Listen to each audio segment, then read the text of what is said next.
Драго ми е што можеме пак да се видиме денеска. Ке зборувам на нешто што е дел од проповета на гората, таму некаде е на крајот, што често пати, барем јас, што сум слушал или што читам некои коментари, некои пати мислам дека не е баш како што треба искоментирано. Не велам дека јас сум најпаметен, далеку од тоа. Туку сакам да го погледнеме, бидејќи има коментатори што точно тој дел го објаснуваа, онака како што мислам дека баш треба да му дадеме чест на овој дел на словото. Јас сум го ставил насловот да судиме или не, прашање е сега. Знаете, тоа доаѓа од Шекспир, памтите нели, да се биде или не, прашање е сега. Јас не сум Шекспир, не одам натака. Ама има еден текст во Матеј 7 глава од 1 до 11, што е многу интересен заради тоа што ние го читаме тој текст, многу пати брзо го претрчуваме и знаеме да го злоупотребиме. Јас знам, јас сум се обидувал да го злоупотребам некои пати, а верувам дека и секој од вас тука или таму негде се нашло да го злоупотреби текстот. Ајде да го прочитаме прво заедно, да знаеме за што станува збор, и потоа од тука ќе тргнеме натаму да видиме што можеме да научиме или дали можеме нешто да научиме. Вели вака: не судете за да не бидете судени. Зашто со каков суд судите, со таков ќе бидете судени. Со каква мерка мерите, со таква и ќе ви се мери. Зошто ја гледаш раската во окото на твојот брат, а гредата во своето око не ја забележуваш? Или како ќе му кажеш на твојот брат: чекај да ти ја извадам раската од окото, кога во твоето око има греда? Лицемере, извади ја прво гредата од твоето око, па тогаш ќе гледаш како да ја извадиш раската од окото на твојот брат. Не им го давајте светото на кучињата и не фрлајте ги вашите бисери пред свињите, за да не ги изгазат со своите нозе, па да се вратат и да ве раскинат. Посакајте и ќе ви се даде, барајте и ќе најдете, чукајте и ќе ви се отвори, зашто секој што моли добива и оној што бара наоѓа, и на оној што чука ќе му се отвори. Зар има меѓу вас човек кој, ако му посака неговиот син леп, ќе му даде камен, и кога ќе посака риба, ќе му даде змија? И така, ако вие кои сте лоши умеете да им давате добри дарови на своите чеда, колку повеќе вашиот Отец кој е на небесата ќе им даде добра на оние што му бараат? Тоа е текстот кој сакам денеска да го погледнем. Нема да се задржиме многу на оној последниот дел таму кај што е за молитвата и барањето. Повеќе сакам да го погледнем овој првиот дел овде, затоа што мислам дека има што да научиме практично.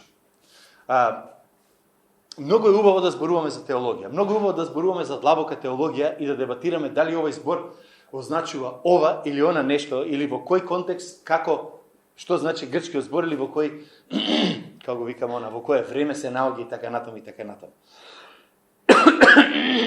Никола ќе мора да сечеш тука, не знам што ми стане. Не, има вода. Не се. Ама, ако го читате текстот реално, ќе видите дека малку е контрадикторен.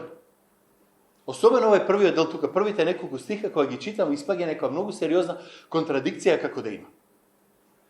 Прво вика од една страна не судете, а во 6 стих Исус ги нарекува луѓето свињи и кучиња. А вика немојте да судите. Зар ова не е давање на суд?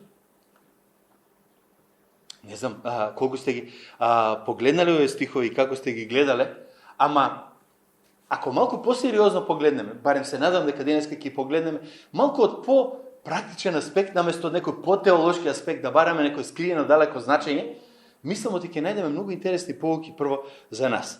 Бидејќи од 1 до 6 стих реално Исус тука зборува за едни меѓусебни односи. Ако погледнете, за односите кои јас ги имам со вас, вие ги имате со мене. Како однос татко, мајка, брат, сестра, браќи и сестри во Господа во цркви, така смеам, така да се изразам. И после 7 до 11 ќе зборува за молитвата. Еден коментатор што го гледа тука за овој стих вика дека поентата на овој текст е дека ако сакаш односи опишани од 1 до 6 стих, треба се молиш како во стиховите 7 до 11. Ке го погледнеме, може би 7 до 11 друг пат малку подлабоко, ама сега оно што ме интересира се односите за кои тука ние зборуваме. И сакам да започнам со на основното нешто кое овде го спомнува текстот, а тоа е не судете. Мене ми се случило човек да каже: "Што ме судиш? Зошто ме судиш? Кој си ти да ми кажеш што е право, што е лошо? Кој ти дал тебе право да бидеш судија?" Сигурно сте имале таква ситуација и самите вие. Вика: "Кој ти дал тебе право ти мене да ми кажеш што е јарно, што е лошо? Ти ли мене ќе ми кажеш во крајна сметка?" Дали Исус ни го забранува тоа? Дали овој текст ни вика: не судете? Немаш право да изречеш суд. Мислам дека е важно да го разчистиме ова и сакам да го погледнеме од еден ваков аспект. Секој збор има едно нешто што се нарекува семантички, односно лексички опсек. Да ви дадам жив пример. Ако кажам седмица, што значи тоа? Мола? Сузи сендвичар. Друго? Лото, седмица. Може да биде автобус седмица. Така, може да биде бројка седмица. Вистина? Значи, зборот има семантички опсек. Во смисла, има многу повеќе значење, отколку само едно значење. И тоа е многу важно да го видиме кога зборуваме тука, не судете за да не бидете судени, бидејќи тој збор суд што го има тука спомнато, ако отворите лексикон, речник на македонски јазик или речник на било кој јазик, ќе го отворите и ќе ви каже, тој збор значи, има 5 или 6 различни значења, веројатно ќе појави, и на крај ќе рече, или слични зборови се, и тој ќе ви го излади, ќе ви ги обясни другите слични зборови. Што значи тога суд? Основното значење, од една страна на лексичкиот речник, како спијам, лексичкиот опсек, значи да се процени нешто. Да го процена. Одите во пилјара, купувате домати и викате, ова не чини, ова е во ред. Немате право да судите. Што ќе ви дадат само бута и зимај? Не е така. Секој ден просудуваме. Возиш и викаш, дали ова место е доволно големо да се паркирам во него? Јас правам проценка, односно донесувам суд. Ке ме совере или не ме собира. И ова не е она што Исус го забранува. Да се процени нешто, значи да кажам, ова е окей, ова не е окей. Ова е добро, ова е лошо. И никаде во Библијата нема да сретнете дека Бог вика, се е супер, нема ништо арно, ништо лошо, се си е став на срцето, правете што сакате. Уште како имаме што е добро, што е лошо? Во Стариот Завет до душа има дури и опис на тоа што смеат, што не смеат да јадат. Се сеќавате што е кошер, што не е кошер. Во Новиот Завет Исус вика, тоа веќе не важи за вас. Океј, супер. Ами ние денеска не зимаме месо што смрди расипано и викаме ќе го јадам, да не го судам, да не се навреди продавачот. Донесуваме проценка, правиме една проценка. Значи, ова не може да биде тоа што Исус го забранува. Во крајна сметка, она што го кажува е дека немаш право ти негативно да проценуваш некое однесување, тоа не е тоа. Кога ќе ви кажат во денешното општество, Исус вика ги љуби сите, Господ е Бог на љубов, он никого не го суди. Стварно. Се оди, се поминува, ништо не му пречи на Господ. Не е така. Не е вистина. Една изјава прочитав за ова, што ја ставив тука на скринот да ја прочитате, заради тоа што малку тешко е да ако само ја кажам, сакам да ја гледате. Вели вака, никогаш не смееш негативно да процениш некој однесување, никогаш не смееш на луѓето да им кажеш дека се во криво. Штом го кажеш тоа, вели еден автор, во тој момент ти велиш дека таа личност е во криво што негативно го просудила однесувањето, што значи дека ти го правиш токму тоа нешто што велиш дека тие не смеат да го прават. Да го повторам со мои зборови. Кога ќе му кажеш некој, кој си ти бе да судиш, ти уствари носиш суд. Паѓаш во истата замка како него, значи не може да биде тоа. Двојна негација не дава позитивна стално. Поентата е следната. Ние имаме право да просудуваме. Не имаме право да проценуваме. Ќе видиме малку подоцна што не смееме да правиме. Бидејќи во 6 стих во крајна сметка, кај што ги нарекува кучиња и свињи, Исус дава негативна проценка. Кога Исус им вика на фарисеите змиска породо, тој дава една негативна проценка. Кога кажува кај своите дојде и своите не го примија, што прави? Вика така треба да правите и вие, не. Дава една негативна проценка он тука. Тоа не е тоа значи. Океј, што има од другата страна? Кој е крајот, другиот екстрем во ова лексичко значење, во тоа семантичко значење, ако смеам да кажам, на зборот суд? Кога зборуваме за осуда. Кога зборуваме за нешто, како што е, да кажем, во Стариот Завет или во Новиот. Кога зборуваат Стариот и Новиот Завет за Божиот суд, тие зборуваат за казна, за исклучување, за осуда, зборуваат за уништување на злото. Бог ќе дојде да ги суди живите и мртвите, вика. Што значи тоа? Ке им каже колку добри биле. Не ќе да е баш така. Кога Бог вика, доста ми е од тој народ доле, ќе го истребам, донесува суд за казна. Во Стариот Завет кој пишува. Или кога вика, ништо зло, ништо несвето нема да влезе кај мене. Тоа е веќе за осуда, за исклучување, за уништување на злото.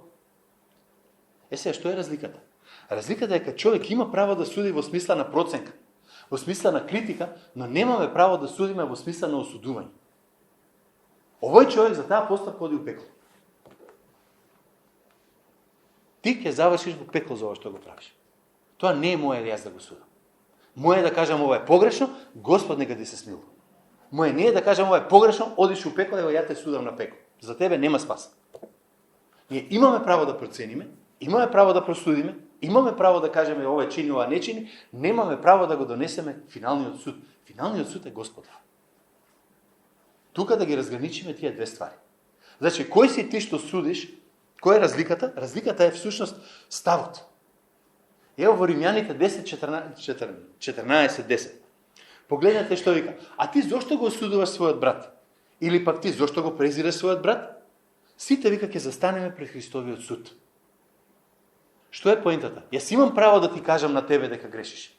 Немам право да донесам финален суд за тоа што ќе стане со тебе. Јас не сум Бог. Нити пак ти си Бог. Тоа не можеме и не смееме да го направиме. Знаете, сте слушали што има луѓе што викаат Давид нема шансе да го видиме на небото. Зашто? Давид сгреши со жена, Давид уби човек, Давид направи воно, тој е осуден на пекло за лжи. Откаде знаеш ти? Откаде знам јас? Кој ми го дал мене правото да дадам финален суд, кој ќе биде над Божиот дури во крај на свет? Никој. Тоа право јас го немам. Прашањето може да го префрлиме малку поинаку. Кога критикуваме, кога просудуваме, дали го правиме тоа за да поправиме нешто или за да казниме? Од јас можам да го критикувам некој за да можам да му кажам, се однадевам или очекувам дека ќе направи нешто подобро, дека ќе се поправи. Или можам да критикувам за да го уништам како личност. Со тебе никој пат и ништо арно нема да биде. Тие ни се двете крајности. Едната е да го уништиш човекот, другата е критиката да помогне да се оправи, да го поправи тоа што ни чини. Ставот на срцето ги разликува тие две работи. Од ставот на срцето доаѓа тука. Како ќе излезем? Значи Исус повторно ќе речам, не вика дека немам право да искритикувам. Ама ние не сме тие што треба да судиме. Не е поента да чекай да ви кажам јас кој сум и вие сте тие на кои јас ќе ви кажам се што вие не чините и јас ќе ве осудам и јас ќе ви кажам кој ќе биде спасен, кој нема биде спасен, кој ќе биде честен, кој не е честен, кој пред Господа служи или не. Тоа не е мое право. Јас го немам тоа право. Никако пастор, никако говорник, никако личност, никако христијани. Но уште како имам право да укажам на гревот? Уште како имам право да кажам ова не чини, ова не е во ред? Уште како имаш право да кажеш види во Библијата што пишува, види ти што правиш? Да ги споредиме двете ствари, кажи ми во право ли си? Тоа никој не ни го зима тоа право. Ама она реченица на крајот, ќе изгориш у пекол, од јас така кажав, тука тоа право го нема. Тоа право мене никој не ми го дал. Ни вас, ни мене. И мора да имаме еден баланс, јас мислам, во христијанскиот живот. Од една страна не да биде кукавички, да не ја кажуваме вистината. Гледам дека човек греши, гледам дека човек тргнал надолу, се гледа дека без кочници вози низбрдо поводно се пуштал со колата. Ама не му кажувам дека не чини да не ми се навреди, да не ми се наљути. Ама од друга крајност е укажувањето, просудувањето мора да биде со љубов. Од идејата е да го поправиме односот, да го заштитиме односот, да го спасиме човекот. Пред долго време, не знам кога беше одамна, пробав да најдам, па не го најдов и ајде викам ќе баталам. Ако се сеќавате кога зборувавме за дисциплина во црквата, една зборував. Поентата на дисциплината не е да го утепаш човек. Поентата на дисциплината е да го охрабриш, да го покараш, да го поучиш и да го обновиш. Поентата на судењето не е абе од тебе фајда нема готово. Поентата на осудувањето ние што го имаме на донесувањето суд е поправање и враќање на правиот пат. Ако е тоа право идејата, апсолутно имаме право да го направиме. Ако идејата е ја ќе те осудам и толку, не. До тука изгледа ова супер, ама ајде да видиме како тоа функционира во реалноста. Малку абстрактно може да ви изгледаше до сега, ама да се вратиме на текстот што го зборувавме, па да видиме што тој текст значи. И пак ќе ве молам, Ајде да го читаме текстот, ама читајте го како човек што прв пат го чита. Некако некој што 100 години ви проповедал некој на оваа работа и после викате, ајде да видиме, и јас знам што звели. Зошто ја гледаш раската во окото на твојот брат, а гредата во своето око не ја забележуваш? Или како ќе му кажеш на твојот брат, чекај да ти извадам раската од окото, кога во твоето око има греда? Лицемере, извади ја прво гредата од твоето око, па тогаш ќе гледаш како да извадиш раската од окото на твојот брат. Ова е метафора. Знаете што е метафора, нели? Нешто што едно го префрла или го прикажува на малку поинаков начин. Која е поентата тука? Кога последен пат ви влегло нешто во око? Работите, правите нешто и одеднаш ќе ти влета нешто во окото. Бугачка. Која е првата реакција? Го вадиш, бараш чаре, трепкаш, вадиш, правиш нешто. Како го правиме тоа? Кога ќе ти влезе нешто во окото, веќе имаш проблем, не гледаш како што треба. Целото твое гледање е веќе извртено. Ти солзат очи, трепкаш се, мачиш, пробуваш, гледаш нагоре, грозно се осеќаш. Ако имаш нешто малечко, што ти ја труе душата, како реагираш? Плачеш, овкаш, стенкаш, сакаш да го извадиш или кажеш, нема веза, нека стои. Размислете на тој начин за ова. Кога има некој грев, кога нешто има внатре, првото што го прави е ни го пореметува видот. Не гледаме како што треба. Си го знаеме тој грев, си го знаеме проблемот што сме го направиле и тоа ни го извртува целото гледање, целиот светоглед на се што правиме после тоа. Можда не ни течат солзи, не ни тече ништо, ама целата леќа веќе ни е изместена и гледаме нешто како што не треба. Ве повредил некој. Дечко, девојка, маж, жена, било кој, те повредил некој, горчина има внатре и што правиш? Сите други што ги гледаш, слични на него или на неја, веќе ги гледаш преку таа извртена леќа, дека ќе ме повредат, ќе ми направат проблем, ќе ми направат беда. И целото наше просудување се е веќе изместено на цело. Целиот однос веќе ќе се измести во една таа група луѓе. Сте биле некаде во некоја земја и некој таму локален ви направил беда. Сите од таа држава не чинат. Така е. Че отишол во супермаркет, ви излажале за едно нешто и кажеш не влева внатре, сите се кратци. Одма, се ти го извртува, целото гледиште, се што си имал, веќе ти е на страна. Може би некој пат е тоа некоја си голема амбиција, што ја знам. Толку е силна таа амбиција што сум спремен да жртвам се, и фамилија, и жена, и деца, и пријатели, и родини, само да го постигнам тоа што го сакам. И тогаш тој начин на гледање, тој грев, кога се ми е помалку важно отколку нешто таму моја себично што сакам да го постигнам, целата стварност и реалност ќе ме изврти. Тоа е вистината.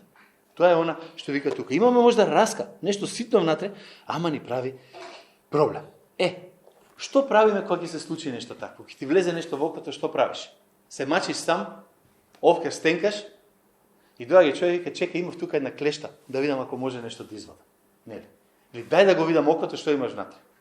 Јас знам што викам, бегај, тргни се подаа страна, оставиме, чекај, дај да видам дали можам сам да го исплакнам окото да го извадам. На лекар ќе отидете да ви капнат капки, нели, за да излезе што иде, и се тргаш, бегаш. Не фаќа страв. Зошто не фаќа страв? Прво, ми треба некој да го извади. Сега некој ќе рече, окей, погледни се огледало, извади си го сам. Кога последен пат сте извадиле нешто од окото сам? Кажете ми, реално, погледнете се. Некој ќе рече, па ево Исус што не кажал, погледни се во огледало, извади си. Огледалата во времето на Исус беа ретки. Вистина е, имало вода, нели си можел на вода да се видиш некоја рефлексија. Не е тоа поентата. Поентата е дека ни требаат луѓе да ни ја кажат вистината, да ни укажат кога ние не гледаме. И треба некој од страна што ќе рече дај да ти помогнам. И јас знам последните неколку пати кога ми ваделе нешто од око, како било, ќе земе шамивче, ќе земе нешто меко, така ли? И полека гледат да ти го извадат од окото. Вистина? Никој не тоа, оди ваму да те фатам, дај да видиме што ќе направиме со окото. Бегај подалеку, човече. Тоа е реалноста. Нас ни треба некој што ќе ни ја укаже вистината, што ќе ни укаже кога ние не гледаме, кога нас дали плачеме, дали се нервираме, што и да каже еј, имаш раска по твоето око и треба да се извади. Ама да ја извадиме внимателно и нежно. Не оди ваму да ја искувам, па што сака нека види. Поголема штета да направиме отколку добро. Ни требаат луѓе кои ќе не погледнат, човек кој ќе не види и кој ќе рече дај да ти помогнам со тоа што ќе донесам суд. Тука грешиш. Ова не е во ред. Поправи го ова, ако сакаш да не те боли, да не плачеш, да не ти го извртува цело твое гледиште. Ако не го направиме тоа со нежност, ако да ти бе грешник еден од тебе, фајде нема, изгоре у пеко, тоа е дошло со цикцангла да ви вади од окото раска. И правите поголема штета отколку добра. Човекот не само што нема да слуша, тука ќе си замине полош него што дошол. Кај не ми треба лекар, сам ќе си се лечам. Сам ќе си се излечам. Нема да биде лесно. Сигурно нема да биде лесно. Сигурно ќе боли, дефинитивно ќе боли. Сигурно ќе има страф, сигурно ќе има уплав леле што ќе стане. Ама мораме, и затоа е црквата. Затоа е раководството. Затоа има некакви си условно речени раководители, старешини, пастор во црквата и така натаму. Некој што ќе ти види огледалото, што ќе рече имаш раска, треба да се извади. Ајде да видиме како нежно тоа да го извадиме и да го решиме. Не, јас ќе ве судам, јас ќе ви кажам кој што ќе прави, ама да те соочам и да го извадим. Тоа е основната тука работа. Инаку имаме само комедија. А комедијата ја вика ти имаш раска во окото, извини, ја гледам таму дека ти имаш раска во окото, а вика од окото тела греда тебе ти виси. Всушност, ако некој мисли дека Исус немал смисла за хумор, замислете таа ситуација. Замислете се двајцата, јас и уште еден, и му викам тој ја имаш раска во окото, дека подалеку од мене со гредат очи ќе ми извадиш. Замислете таа смешна ситуација. Има на интернет сликички, ќе става една па и глупо ми изгледаше, нели човек те гледа и од окото цела греда му излегува таму надвор. Ама јас мислам дека нешто поинако Исус сака да каже тука. Сака да каже дека колку што ти е поблиску гревот до тебе, треба да го гледаш поголем. Колку што е поблиску твојот грев до тебе, во твоето сопствено око, треба ти биде поголем отколку гревот на другиот. Оти целата идеја, Боже, фала ти што јас не сум како тој. Сеќавате на фарисејот. Фала ти Господи што не сум како оној таму расипаниот грешникот, расторени никаквија. Тоа ли го кажува Исус тука? Така да викаме? Не. Вика, Боже, биди милостив кон мене, грешникот. Оно што апостол Павле го вика, јас сум најголемиот од сите грешници. Мојот грев, очите да ми ги извади. Твојот грев да кажам, лесно ти е тебе, брате. Чекај, ја мојот да го решам, ќе ти помогнам. Тоа е идејата, јас колку што ја разбирам тука. Како што вика некој, ако твојот грев не ти изгледа огромен, ако твоите гревови не ти изгледат поголеми отколку гревовите на другите, нема да може да им помогне со нивните гревови. Ја знаете онаа поговорка дека евангелизација е кога грешник, кога вика, како беше тоа, кога просјак му кажува на друг просјак кај да најде леп. Ако сакаме ние да го извадиме раската од окото на другиот, треба да дојдеме со тој став, јас не сум поарен од тебе. Јас сум грешник на кој му е простено, мене ми се простени поинакви гревови отколку твоите гревови, може да имаме некои слични гревови исти, ама јас знам што е грев и ти многу добро знаеш што е грев. Јас мора да ти кажам за твојот грев, ајде да ти помогнам да го извадиш. Ама не доаѓам од ситуација јас совршениот ти да те средам, туку доаѓам исто како човек кој има исто толку проблеми. Дури мојот грев си го гледам поголем од твојот, ама сепак сакам да ти помогнам. Тоа е поентата, јас барем мислам тука на овој текст или за што се случува овде. Значи, зошто јас не можам да ја видам раската во моето око? Затоа што гревот и во мене работи како и во тебе. Ме го извртува гледиштето, плачам, течат солзи, се мачам да видам поарно, не можам да видам поарно, ама наместо да побарам помош да кажам, Боже, прости ми, дај ми некој што ќе ми помогне за да се справам со оваа работа. Јас викам, ама неговиот греф е поголем. И како тоа го решава мојот проблем? Како тоа го решава мојот проблем? Двајца отишле во болница, двајца ќе ги оперираат, на едниот нога ќе му сечат, на другиот рака ќе му сечат, ама нема веза. Мене ми е поарно. Не може така да гледаме. Јас барем мислам дека не можеме така да гледаме. И, всушност, значи пак ја речем, ни требаат луѓе кои ќе ни кажат. Ни требаат луѓе кои ќе бидат внимателни. Ма како да ја видим, а тоа го помина веќе. Сега нешто друго сакам да спомнам овде. Сега спремам предавање за моиве таму на институтот кој одам за работа во исламски контекст во Централна Европа. Исламската култура е култура на срам и на чест. И нашата македонска култура доста пати одиме натака да е култура на срам и на чест, не на добро и лошо. Срамота е ова што го правиш. Не викаме греф е тоа што го правиш, срамота е тоа што го правиш. Сте се фатиле тоа да го зборувате? Нешто е срамно, нешто е окей во зборувањето. И во таа култура, што ние да кажеме на срам и чест или на греф и не грешно, ние викаме дека нашата култура е подобра да речеме од некоја друга. Ама секоја култура сака да не оттргне од она што ни го вели Исус. Сакам да објаснам зошто го спомнувам ова тука. Ние имаме култури во светот денеска што цело време викаат љубов, љубов, заборави на вистината. Сака ги луѓето, јас не сум тука да судам, јас не сум тој што треба да каже нешто, кој сум па јас да му кажам на другиот како да се однесува, само љубов. Нели ќе си проповедаме ние и се ќе биде супер. Заборавија вистината. Гледаш дека човекот гине, гледаш дека човекот треба некој кочница му стави. Викаш, многу ми те сакам, јас Господ те сака, Господ со тебе пријат. Штубо, види како добар христијан. Си го осудил на смрт. Ама брз рекен ќе си умри. Нема проблем. Ама ти си го осудил на смрт.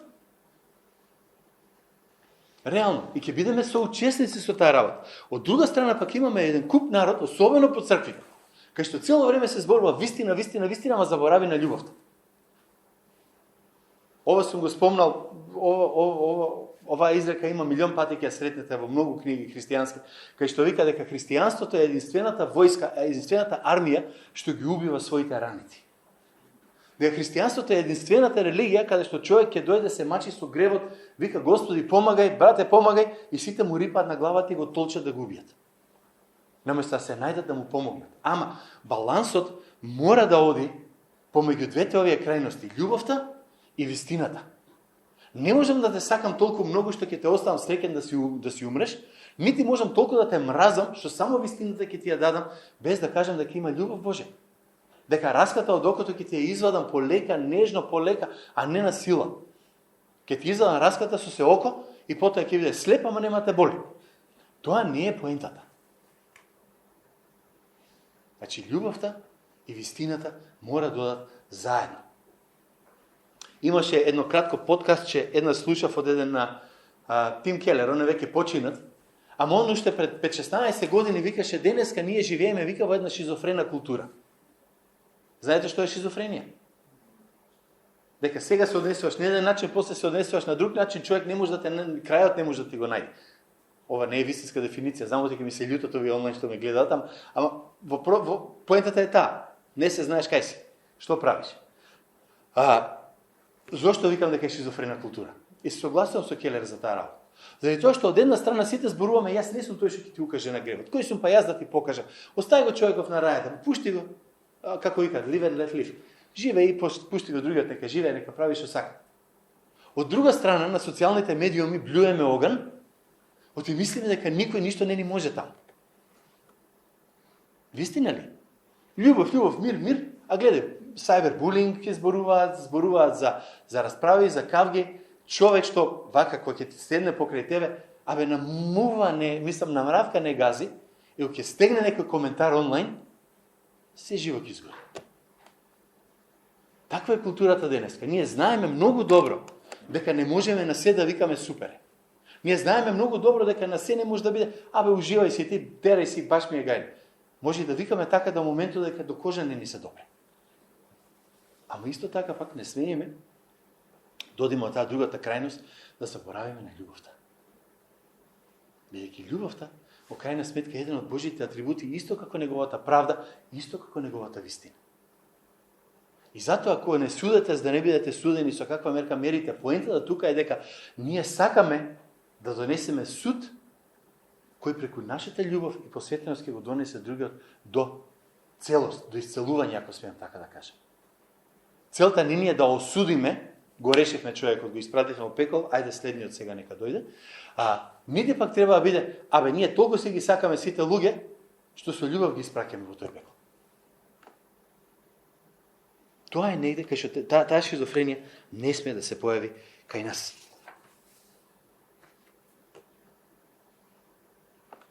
Да кажеме, гледам дека имаш нешто што ти се залепило за душата. Гледам дека имаш нешто што ти прави проблем.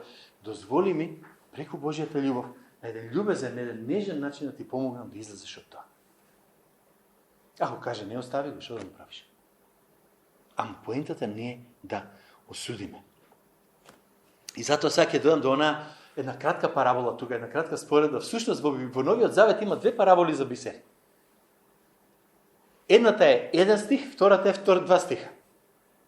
Така се двете. И се многу интересни и убави. И пак ќе ве охрабрам. Ајде да пробаме да размислуваме онака како прв пат да го слушаме ова. А не како нешто што цело време 100 пати сме го чуле. Ова една цела парабола во еден стих вика: не им го давајте светото на кучињата и не фрлајте ги вашите бисери пред свињите, за да не ги изгазат со своите нозе, па да се вратат и да ве раскинат.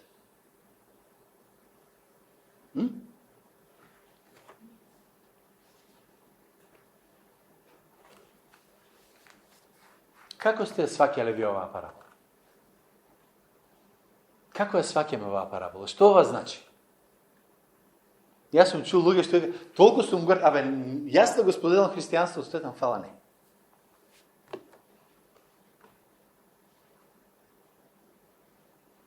Размислете малку. Не им го давајте светото на кучињата и не фрлајте ги вашите бисери пред свињите. Па што, чекаме да се обратат, да се спасат новородот луѓето, па да им го поделиме евангелието? Што значи ова? Малку убаво е, мислам некој пати да се враќаме на овие стари работи, за да се охрабриме.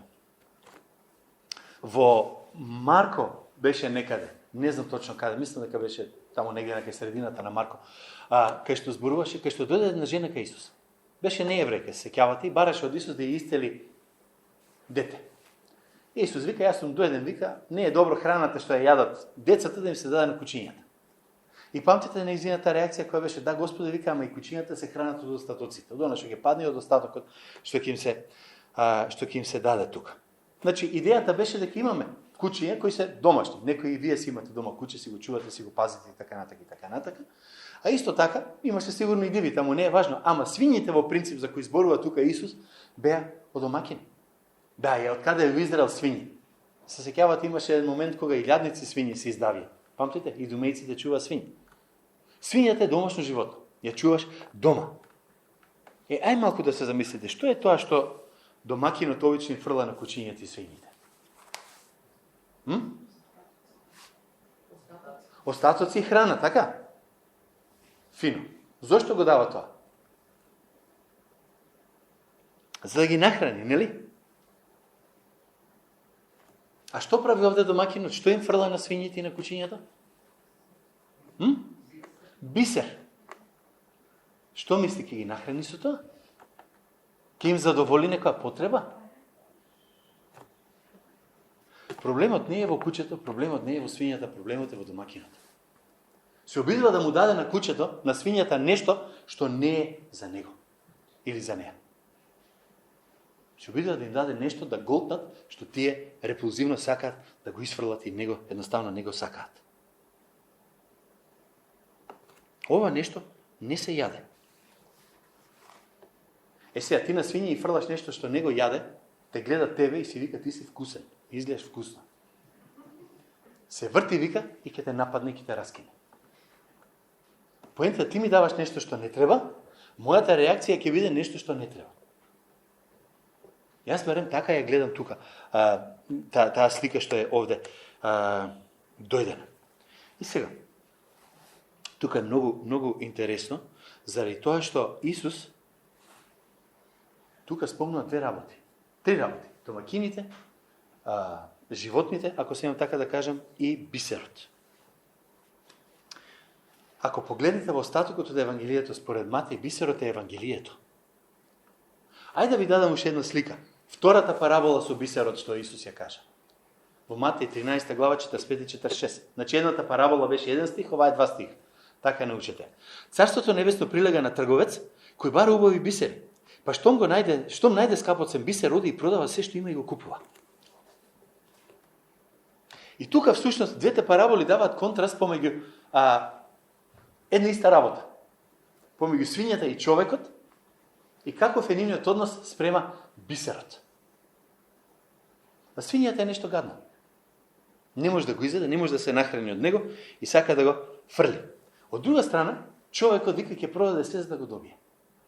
Ако царството, ако бисерот овде е всушност Евангелието, што тогаш би значило тоа? Ако сгрешам, простете. Ама јас мислам дека идејата овде што ја прави Исус е следната. Имаш свиња, имаш човек. Човекот што се однесува како свиња, неговата реакција во однос на Евангелието е следната. Што фајда имам јас од тоа? Како јас ќе ќарам од ова? Ќе ми задоволи сопствена потреба, ќе ми го нахрани желудникот, ќе ми го наполни стомакот, ќе ми даде пари, ќе ми даде здравие, живот, нешто друго? Нема да ми даде. Што ќе ми е? Ќе ти се заврти и уште ќе те плукне и уште ќе тргне против тебе. Од друга страна го имаш човеков овде што вика, ова Евангелие ми го менува животот. Се што имам ќе дадам, само него да го земам. Земи го цел свет, дај ми го Исус, нели така пееме? Тоа е поентата тука. Човекот што ја гледа вредноста на Евангелието вика, не ми е важно колку ќе ме чини. Не ми е важно што ќе изгубам ако поверувам. Волен сум ќе дадам се, ќе го прифатам Евангелието. Овој тука човек што се однесува како свиња вика, која ми е фајдата бе? Ако дојдам кај вас од црква, што ќе ми дадете? Што ќе добијам ако сум христијанин? Што ќе ми даде мене Господ ако верувам во него, ако живеам по неговиот пат? Па ништо, па што ќе ми е? Што ќе ми е? Јас мислам дека ова е таа споредба на која тука ќе ја каже. Едниот гледа и вика, нема ништо поважно од тоа, да имам еден однос со Господ и да можам да бидам со него, а вториот вика, кој ми е ќарот. Имаме и вакви луѓе гледаме по црквите. И пајде пак да се вратам на тоа, која е поентата? Која е поентата на сето ова? Јас мислам дека, ако се согласиме дека не е крива свињата што него јаде бисерот или кучето што него јаде бисерот, тогаш јас мислам дека основната работа што може да ја разбереме од тука како поента е ова, да ја испочитуваме работата на Бог во срцето на луѓето и да не туркаме нешто свое на сметка на Божиот план. Во која смисла? Покај се, цело време упорно. И во еден момент ќе се направиме таков антагонизам, што не сакаат да те видат, не сакаат со тебе ништо да има заедничко, дека тргни ми се на страна подалеку. Бидејќи реално Евангелието нема да има никаква смисла ако Бог не работи од внатре во човекот. Ако Бог не функционира, ако не работи во срцето на човекот, џабе, Евангелието ќе нема смисла. Евангелието ќе биде бисер даден на свиње. Евангелието ќе биде, викаш, абе, гледај колку е овој скап бисер, најади се со него. Не можеш. Мојот дедо ми кажуваше после Втората светска војна, вика, они таму во Струмичкиот крај, кажуваше доаѓаа, вика, грци, кои доаѓаа и сакаа да купат храна. Вика, од селото и носеа злато. И ние, вика, не им продававме храна. Зашто? Ти викавме, злато не се јаде. Злато не се јаде. Ако треба да прехраниш семејството или да гледаш златни плочки, што ќе правиш? Тоа е она поента тука што вика, додека ти не ја видиш вредноста на едно нешто, џабе ти му збориш на човек, џабе го убедуваш цело време, ништо од тоа нема. Кога ќе почнеш да притискаш, абе гледај, ова е вистината, зар не ја гледаш вистината, се што правиш е дека ги вртиш против себе си и вика, доста ми е. И знаете која е нашата реакција или реакцијата на евангелизаторите? Гледај како сега јас страдам за Господа. Дали стварно страдаме за Господа или даваме нешто на некој кој не може да го свари? Ставам, вика, ја не може да те сватам што збориш, сте ги готово. Може да ќе треба да се смени нешто. Исус дури вика, вие сте криви кога ви се љутат. От им давате нешто што не е едноставно за нив. Овде. Ја, ако смеам личен пример да кажем, моите беа верни луѓе и мајка ми и татко. Од мал го слушав Евангелието цело време. После тоа имаше тројца, некои што се моја генерација постари знаат. Беа тројца Павлевци, сите бевме Павле 1, Павле 2 и Павле 3 бевме. Павле Заев, Павле Цеков и јас. Тројца. Овие двајца други Павлевци што беа цело време, ти мора да се спасиш, мора да се спасиш, мора да се спасиш. На глава ми се качи.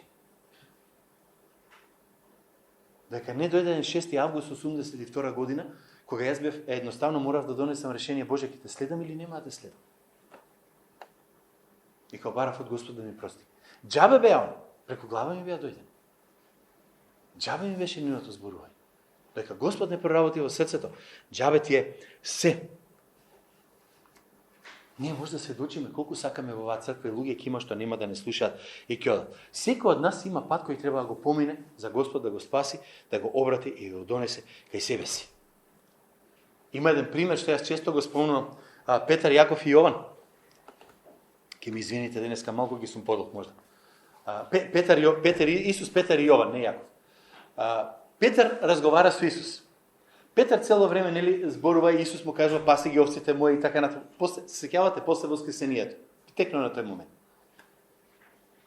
И што прави Петар во тој момент? Го гледа Јован, оди по нив и вика, Господи, а ми овој тука? Што правиме со него? Одговорот на Исус е нешто што мене многу ми значи. Што ти е тебе гајле за него? Ти врви, ти следи ме, ти слушај ме мене. Остави го него. Јас со него имам друг план.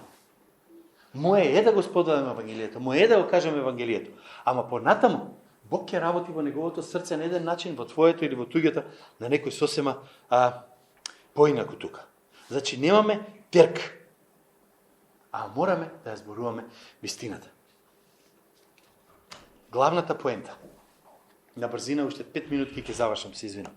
Седа дека јас не сум личноста што е спремна да даде се за да го добие Евангелието, нема да можам да сум личноста што ќе го предаде Евангелието на друг. Седа дека мојот грев не ми изгледа поголем од гревот на тој другиот, немам право да судам и уште помалку имам право да осудувам. Кога ќе тргнам како грешник да кажам, окей, ајде да одиме, тоа е друго. Прашањето е како срцето да ни стане такво. Понекогаш, без разлика што правиме, луѓето ќе ни се наљутат. Понекогаш, без разлика дали ќе сведочиме или нема да сведочиме, луѓето ќе ни се љутат и ќе ни се свртат и ќе тргнат против нас. Тоа е вистината.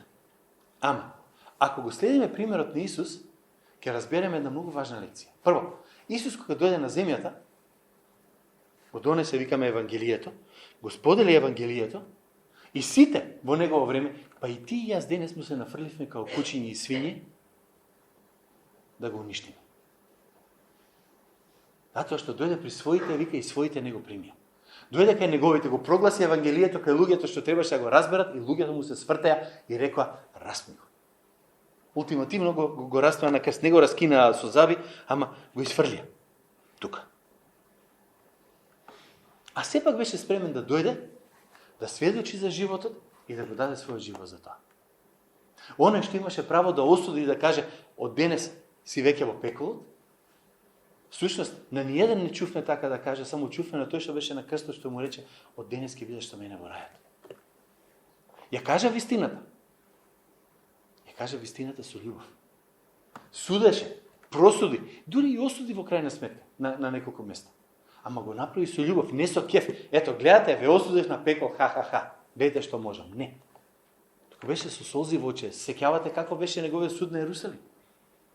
Вика, заплака и рече, да знаеше кога дојде до тебе денот на твоето покаяние.